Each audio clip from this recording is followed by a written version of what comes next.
El crimen de Antonio Losilla. 3 de abril 2012.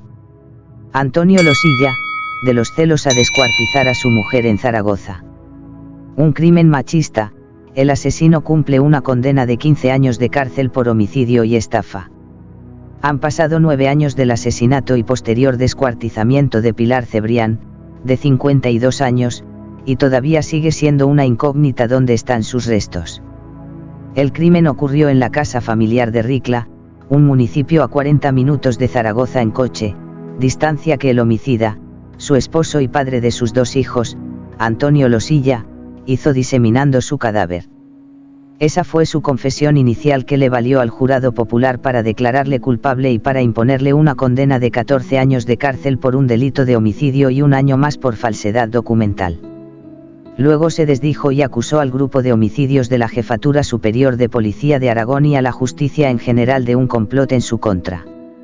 En la actualidad está en el centro penitenciario de Zuera en un módulo de respeto, donde, según fuentes penitenciarias, se ha ganado la confianza de sus compañeros a los que, incluso, les ayuda con el español.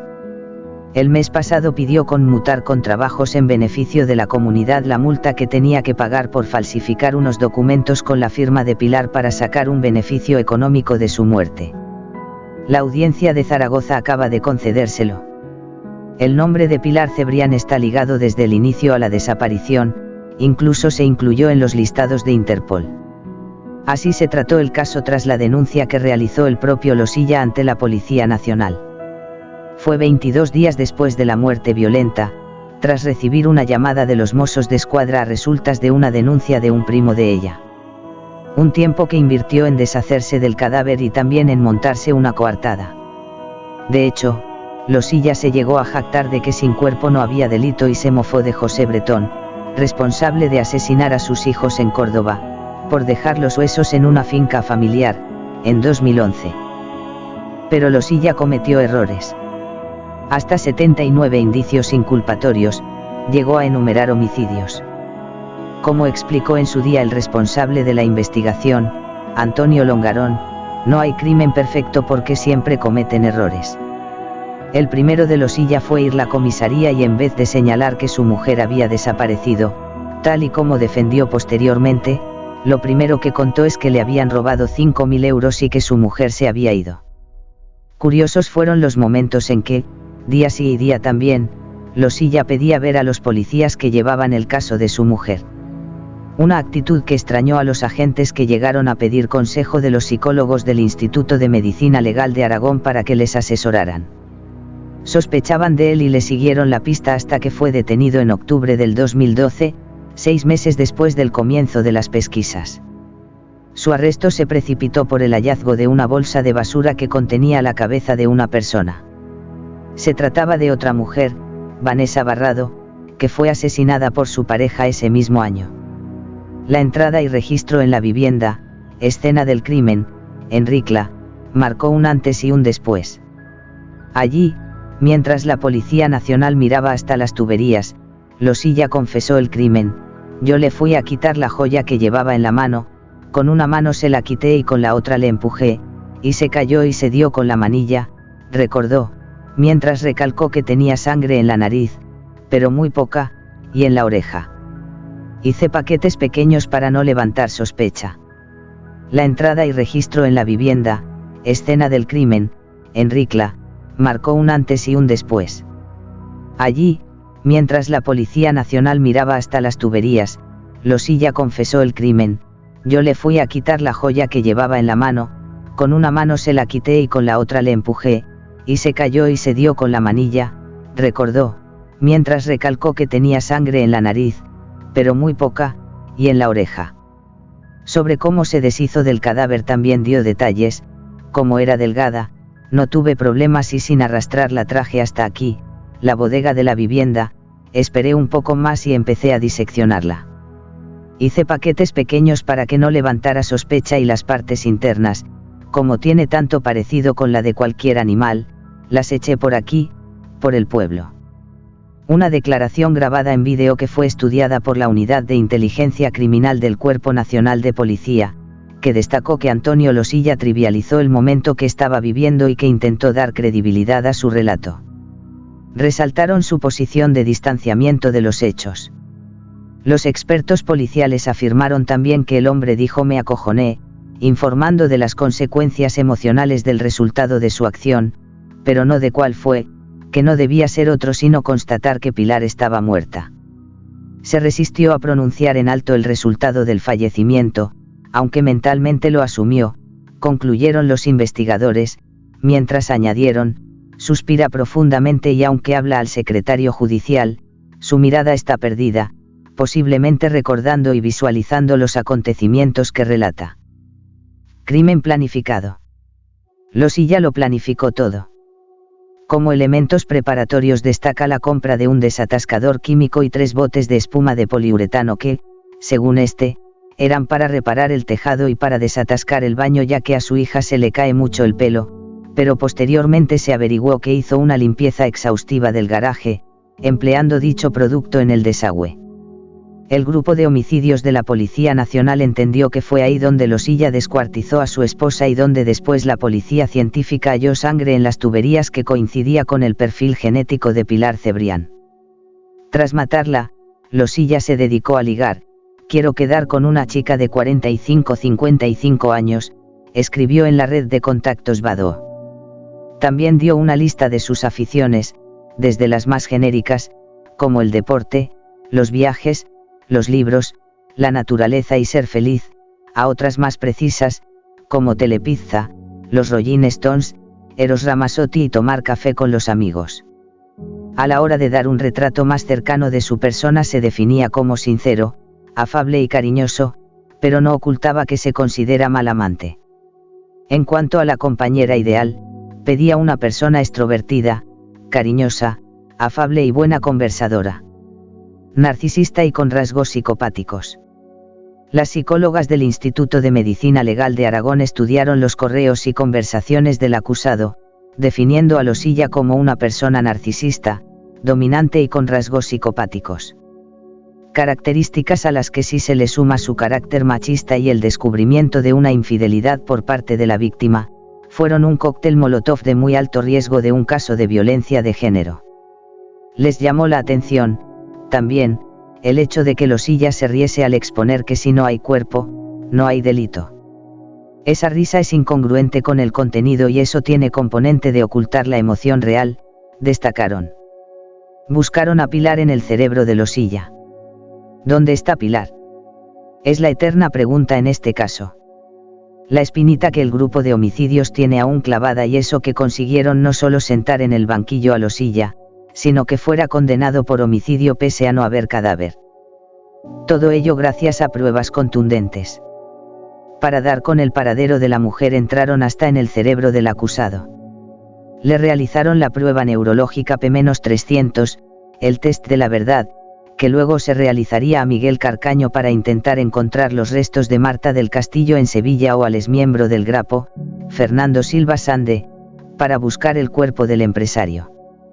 Los resultados de esa prueba activaron un dispositivo de rastreo en el que intervino hasta el ejército, pero nada se encontró de Pilar.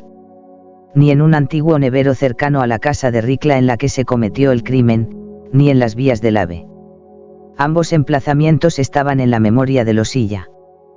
También se le buscó en las obras del embalse de Mularroya, en Morata de Jalón, cerca de Ricla. La Policía Nacional creyó que estos trabajos en la zona podrían suponer un lugar idóneo para ocultar un cuerpo que sería difícilmente recuperado. Se basaron para ello en los diferentes posicionamientos del teléfono móvil de Losilla y tuvieron en cuenta que era una zona totalmente diferente de las habituales de los quehaceres cotidianos del asesino. Esto conllevó que la audiencia de Zaragoza le condenara por un delito contra la integridad moral por el daño ocasionado a los hijos al no poder enterrar a su madre. Un logro conseguido por las abogadas de la acusación, Soraya Laborda y Laura Vela, que hubiera creado jurisprudencia, aunque el Tribunal Supremo lo tumbó más tarde. Pese a todo, sin cadáver hay delito. Que se lo pregunten a Losilla, a la Policía Nacional y a los forenses. 3 de abril de 2012. Desaparece una mujer en Ricla. Era Pilar Cebrián, natural de la localidad, con 2 hijos y conocida por regentar una carnicería junto a su marido. Tras 7 meses de intensa búsqueda, su marido, Antonio Losilla, sorprende a todos confesando el crimen. Entonces tuvimos un pequeño forcejeo, se cayó, se dio con la manilla. Solo había un cabo suelto. El cuerpo no aparecía. Es entonces cuando Losilla cambia su versión. ¡Hombre! Soy inocente.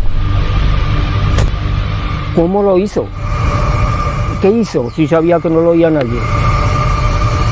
¿La mortificó? ¿Estuvo toda la noche allí matándola poco a poco? ¿Por qué mató a su mujer? Y sobre todo, ¿dónde está el cuerpo de Pilar Cebrián?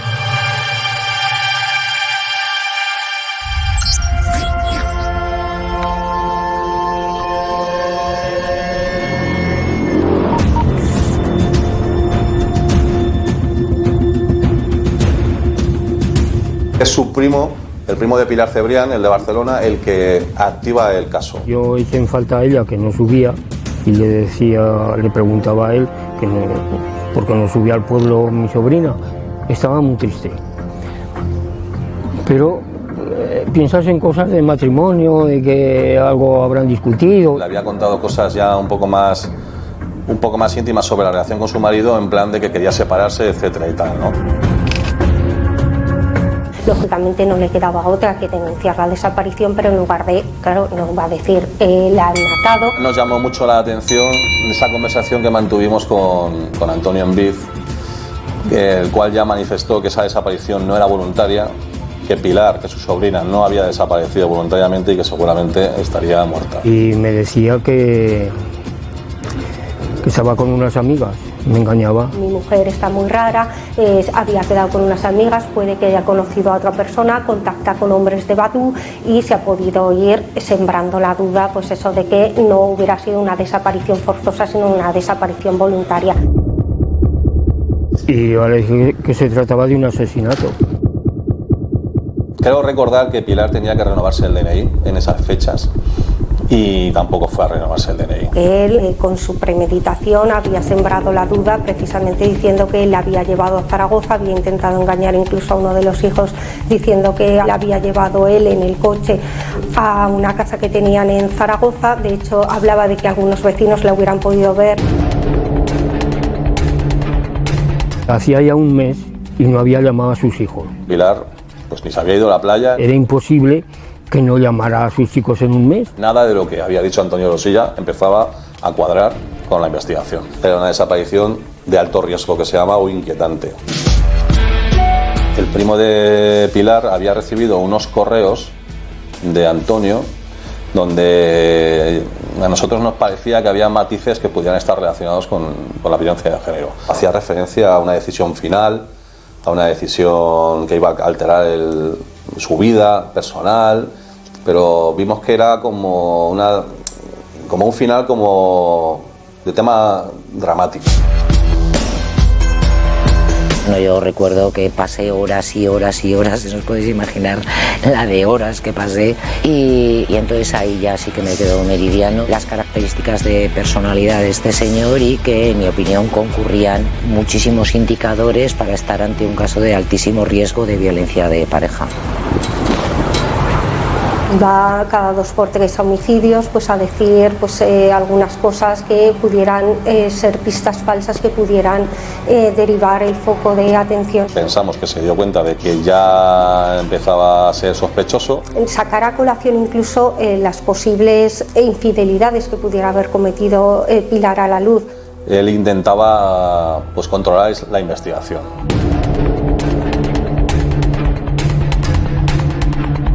Mentía a unos y a otros, porque claro, él hablaba con distintas personas, familias, amigos, a unos les pareja posterior, a unos les decía unas cosas, a unos les decía otras. Claro, yo como lo oía todo. Ya de antes había intentado dirigir la investigación, pues imagínate si él pensaba que nosotros teníamos el teléfono intervenido. Si ya cuando lo oyes horas y horas y horas, a mí se me metió en la cabeza. O sea, yo tengo la voz de Losilla en la cabeza porque la tengo en mi memoria, precisamente. Ya ha contactado con varias pitonisas. Él quería hacer ahí un conjunto de distintas circunstancias para que nosotros no nos centráramos en lo que era la verdadera investigación y nos y esa investigación se desviara a lo que él pretendía que nosotros siguiéramos. Es un embaucador, pero claro, el que solo escucha una parte, claramente es un terrible manipulador. Ellos tenían por costumbre los fines de semana en salir a comer. Bajaban, el tío Antonio Enviz se encontraba o se encuentra en la residencia de allí de Ricla, y todos los fines de semana bajaba Antonio Losilla a buscarlo y siempre le hacía el mismo recorrido. Durante años y años siempre le hacía el mismo recorrido. Casualmente, el fin de semana que desaparece Pilar, me trae a mí de la casa, me baja aquí a la residencia, él después de comer. Pero como estuvimos allí un rato, estuvimos sentados viendo la tele y todo. Casualmente, el día de la desaparición de Pilar, le hace un recorrido totalmente diferente.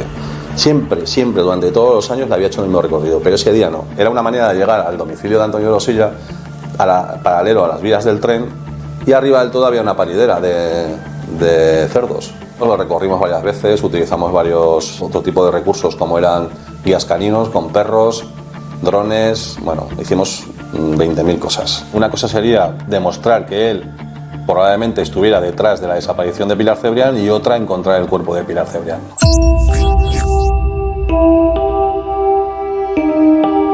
El 27 de octubre aparece el cuerpo de una mujer descuartizada en una zona, en una chopera.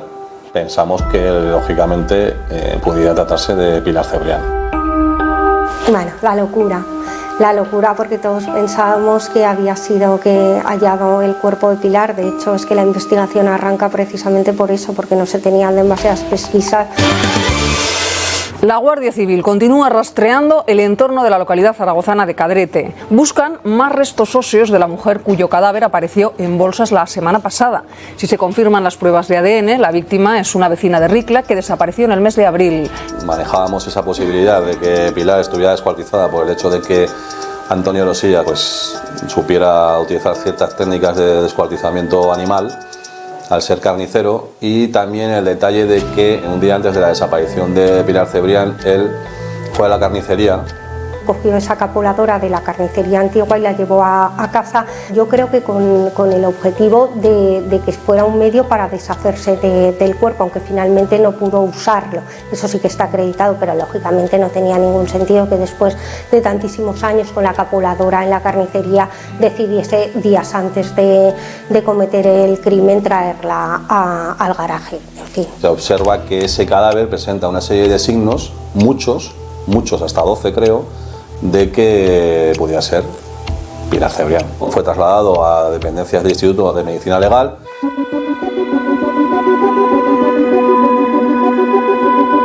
El 27 de octubre llegan unos restos cadavéricos semiesqueletizados y se trata de valorar la identificación de la persona.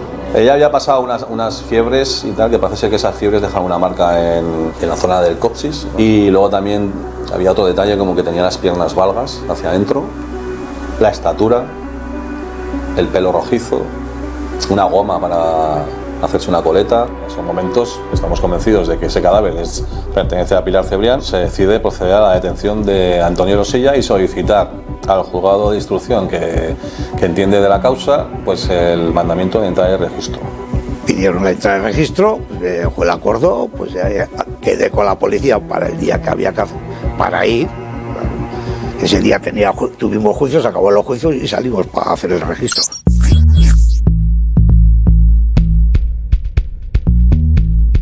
Hubo una diligencia en Ricla ordenada por la autoridad judicial, instructora, que consistía en hacer un examen de la casa. Su hijo ya nos había apuntado que su padre había hecho una limpieza muy exhaustiva de la parte del almacén. Luego también coincidió que él había hecho una serie de compras de productos también químicos. Y en esa investigación estábamos junto con la policía, el letrado de la Administración de Justicia, que se trataba de buscar elementos de prueba o incluso el cuerpo si hubiera estado. Y en ese momento pues la diligencia se tuvo que interrumpir porque el investigado solicitó al letrado de la Administración de Justicia hacer una serie de manifestaciones. Le dije al policía, oye, como quería hablarme, dile que si quiere hablar o seguimos haciendo el registro, o empezamos el registro en condiciones. Se fue a hablar, vino y dice que sí, que quiere hablar. Digo, pues vale. De repente él estaba sentado en una mesa muy parecida a esta, pero de estas de plástico de playa o jardín, pues empieza a hacer unas manifestaciones totalmente espontáneas. Bueno, si quiere le cuento lo que sucedió y ya está. Bueno, la cuestión fue muy clara. El día 2 de abril fue un día estuvo muy bien, bastante calor. Nos sentamos en la terraza, comimos. La comida fue muy mal porque tenemos muy pocas ganas. Ella, como regla general, pues lo que hacía era se echaba la siesta. Cuando volví sobre las 5 o algo así, me duché. Que le preguntó por las joyas estaban en la cochera, debajo de las escaleras. Hasta que ella me dijo que quería ver las joyas. Ella lo que quería era llevarse su mitad de las cosas y parece ser que se inicia una discusión por un tema de unas joyas que debiera de haber en casa. Y ella me dijo que se quería llevar joyas. Que discutieron. Yo le había dicho que teníamos que convivir o coexistir 2 días, mejor coexistir 2 años hasta que nuestros hijos terminaran y estuvieran un poquitín adecentados, pues que no, gracias, que no se las podía llevar.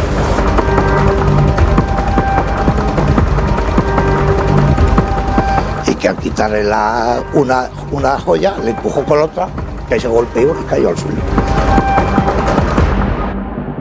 A mí la sensación que me quedaba era un papel ya preconcebido, o sea, una serie de secuencias de ideas que él iba dando porque tampoco aportaba ningún énfasis emocional, sencillamente era una narración. Entonces tuvimos un pequeño forcejeo, yo le fui a quitar la joya que llevaba en la mano, con una mano se la quité y con la otra le empujé. Se cayó, se dio con la manilla, cayó al suelo, tenía sangre en la nariz, pero muy poca.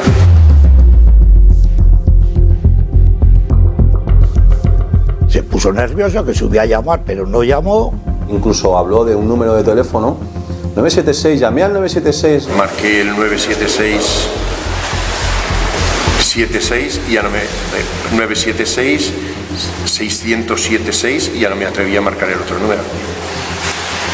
Bajé, hice a ver si la podía reanimar, le puse el dedo en la parte derecha a ver si tenía pulso. Él dio una serie de detalles de cómo se había producido el golpe y el sangrado que había provocado esas lesiones, y realmente eso no podía coincidir con el mecanismo de causación. Eso lo explicarán muy bien los forenses, que hicieron una investigación verdaderamente espectacular. Se encontraron en la mesa en determinados puntos del garaje y luego posteriormente, debido a que el investigado en ese momento estaba diciendo que había habido sangre en el lugar de una desagüe, pues también se abrió ese desagüe, se tiró la pared que cubría el desagüe y se encontraba una serie de tuberías que tenían una gran cantidad de sangre. Eso fue clave en la investigación porque la sangre almacenada en determinados lugares en gran cantidad nos indica que la cantidad de sangre que había sido evacuada por ese desagüe era enorme y eso era incompatible con la vida de una persona. Que bajó abajo, como luego la vio así, pues cogió y se fue a dar un paseo. Me acojoné.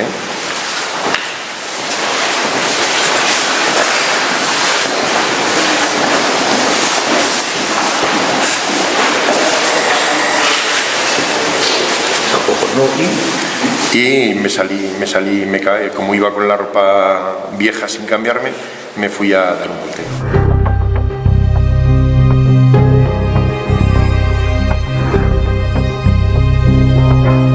Se fue a un restaurante en Ricla, a la Lolita, que se llamaba, que ya está cerrado, se fue a cenar. Parece ser para que la sangre se acusase.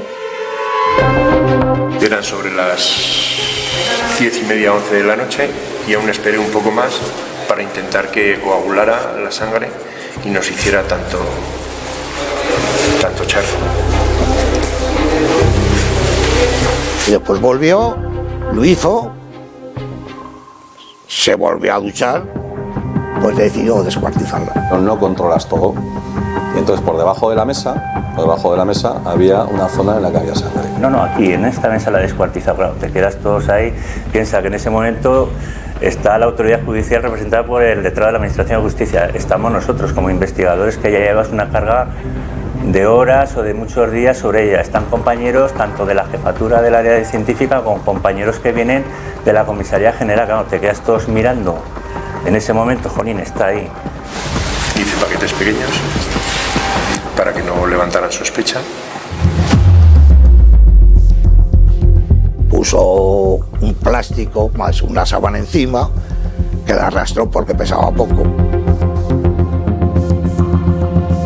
Cargué los paquetes en el coche, unos pocos, no todos, para en caso de que me pararan no levantar sospecha de...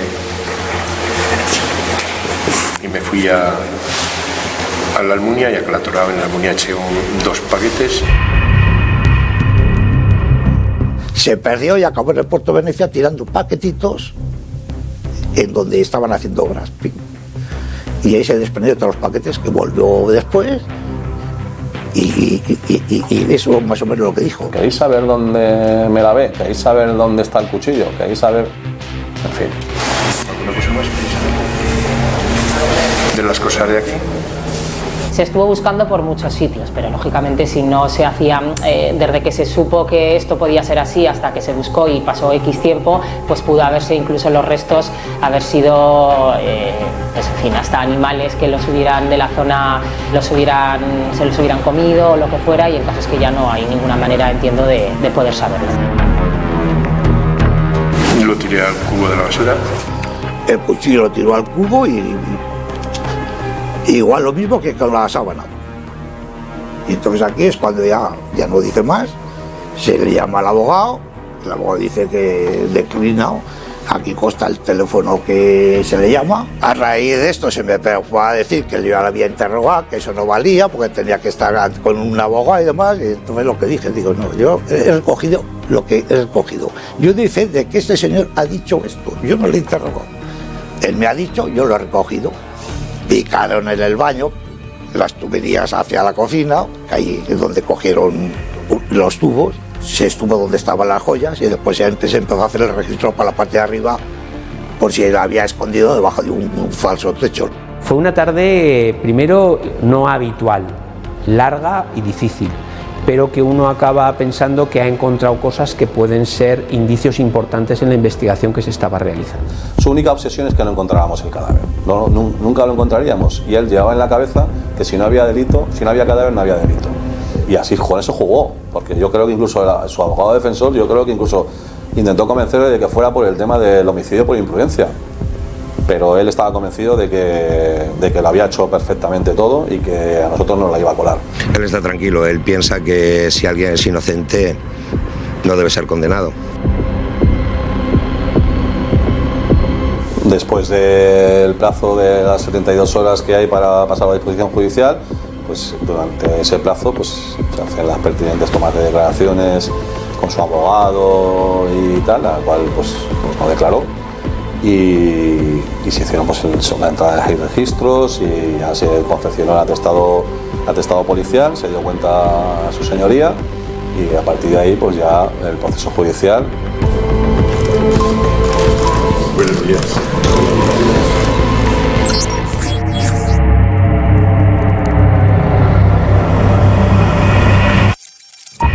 Teníamos un cuerpo encima de la mesa de autopsias del Instituto de Medicina Legal de Aragón. ¿Estamos ante un cadáver de una mujer o de un varón? Este caso era claramente de una mujer. ¿Estamos ante el cadáver de una persona de avanzada edad o una edad media o estamos ante una persona joven? Dimos por hecho que era Pilar Cebrián. En este caso se planteaban una serie de cuestiones, había ya problemas y entonces nos intentamos buscar en los datos que habitualmente nos identifican a una persona fehacientemente, que es la boca y el ADN. El ADN tarda, no lo podemos hacer de forma inmediata y en la boca vimos una serie de alteraciones. Nos pusimos en contacto con la persona con la que Pilar Cebrián trabajaba todo el tema dental. Y vino esa persona y no identificó en los restos dentales esos trabajos y por lo tanto excluíamos, eso es importante, se excluye la identidad de esa persona. Y dice que eso ya no lo había hecho, que eso no era suyo. La actualidad nos lleva a hablar de nuevo de la investigación sobre los restos humanos encontrados en Cadrete. Sí, según los últimos datos de la investigación, el cadáver no pertenece a la mujer desaparecida en Ricla, como se creyó en un principio, sino a una joven de Cadrete desaparecida desde el mes de julio. Si verdaderamente no es la que estamos buscando, habrá que ponerle nombre, habrá que saber quién es la persona que tenemos, porque estábamos sin duda ninguna ante otro homicidio. Entonces esa situación nos obligaba a realizar 2 investigaciones, a seguir con la que habíamos empezado y a desarrollar una nueva investigación en una persona que aún no sabíamos quién era. A los pocos meses, pues resultó ser que ese cuerpo pues, no pertenecía a Pilar Cebrián, sino que pertenecía a otra chica, Vanessa Barrado, que también había sido asesinada y descuartizada.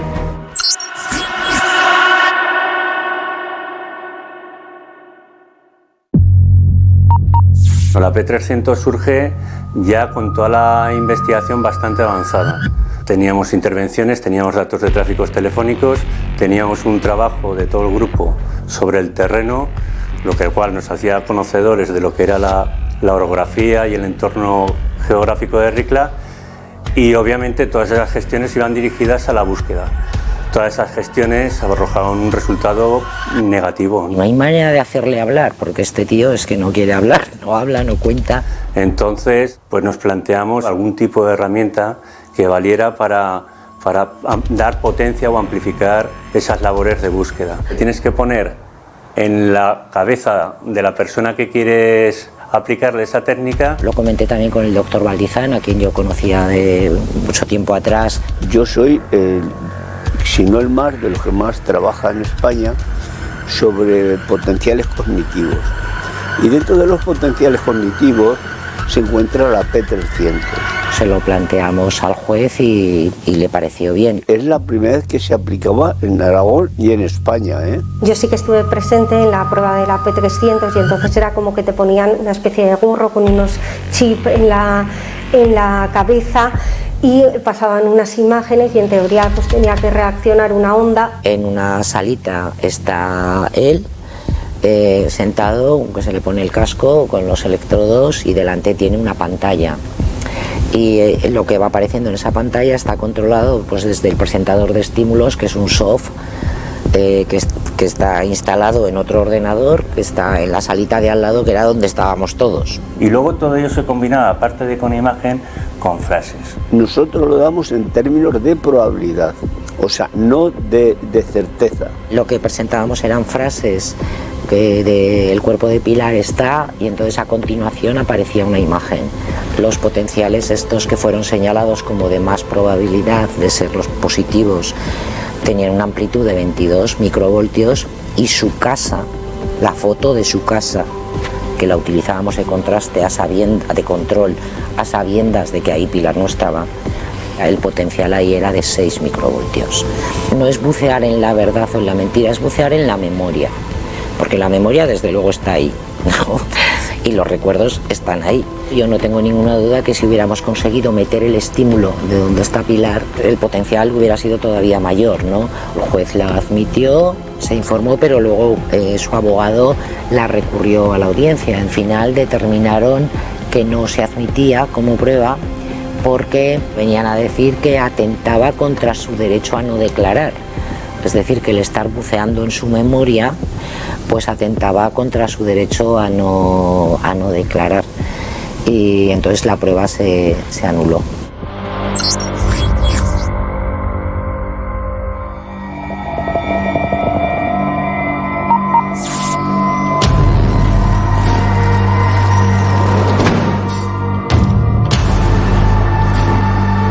El juicio fue, y creo que en eso estaremos las dos de acuerdo, bastante desagradable por varios motivos.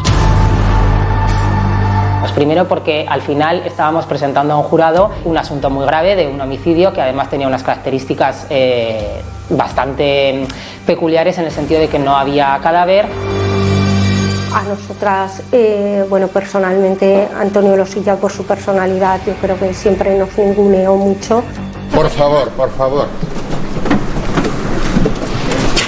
hacer vuestro trabajo de verdad. Es una persona bastante manipuladora, controlador, prepotente y maleducado en sus formas. Yo creo que eso, por otro lado, también hizo al jurado ver y entender qué tipo de persona era él, ¿no? O sea, que nosotras, al revés de entenderlo como una falta de respeto, entre comillas, casi nos alegramos de haber sacado esa imagen suya, porque era la real, para que el jurado viera a qué tipo de persona nos estábamos enfrentando. Equivocan totalmente un cuerpo de 27 años con uno de 51 que tenía mi mujer.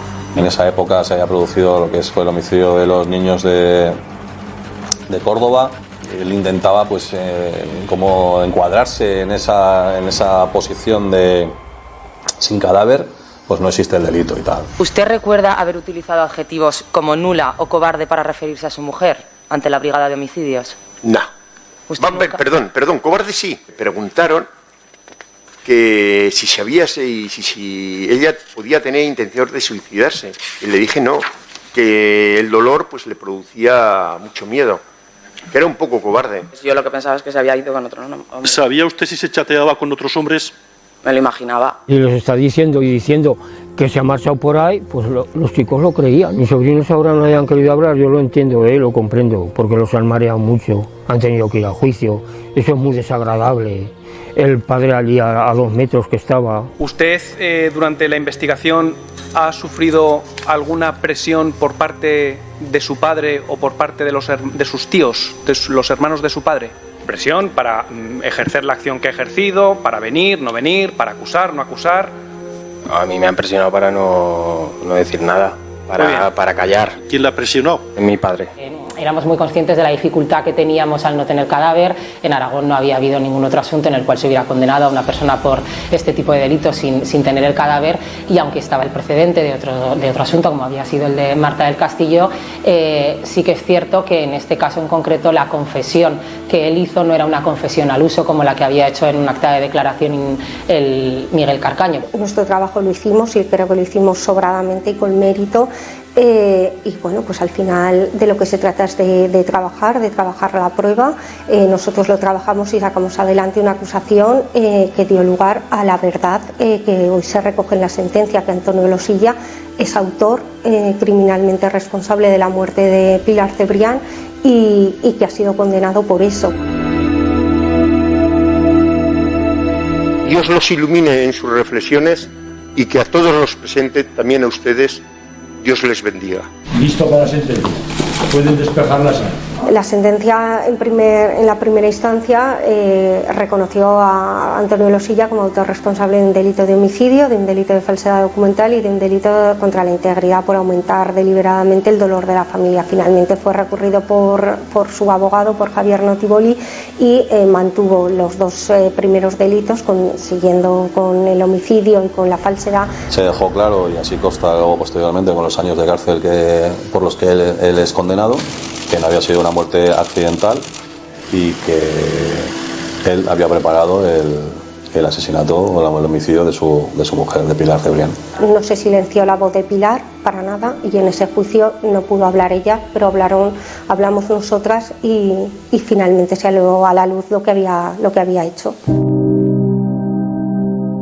Te planteas dónde pueda estar, porque creo que es humano. Lo que pasa que a nivel jurídico yo entiendo que eso es un tema cerrado, es verdad jurídica, pasó lo que pone en la sentencia y eso le pesará, lo reconocerá, no lo reconocerá nunca, pero tendrá que vivir siempre con esa sentencia firme de que es autor materialmente responsable del crimen de Pilar Cebrián. Muy grave una familia o alguien no tenga derecho al duelo. Seguiremos buscando a Pilar hasta que encontremos algún rastro de sus huesos, y así será, porque considero que es lo justo y que por lo menos detrás hay una familia, unos hijos que entiendo que necesitan saber dónde está su madre. Si no dice dónde está, es imposible encontrarla. Yo con 80 años que he hecho, me ha partido, los pocos años que me quedan, me los ha fastidiado. Tengo todo hipótesis personales, pero que, en fin. Solo lo sabe él y está claro que no nos lo va a contar.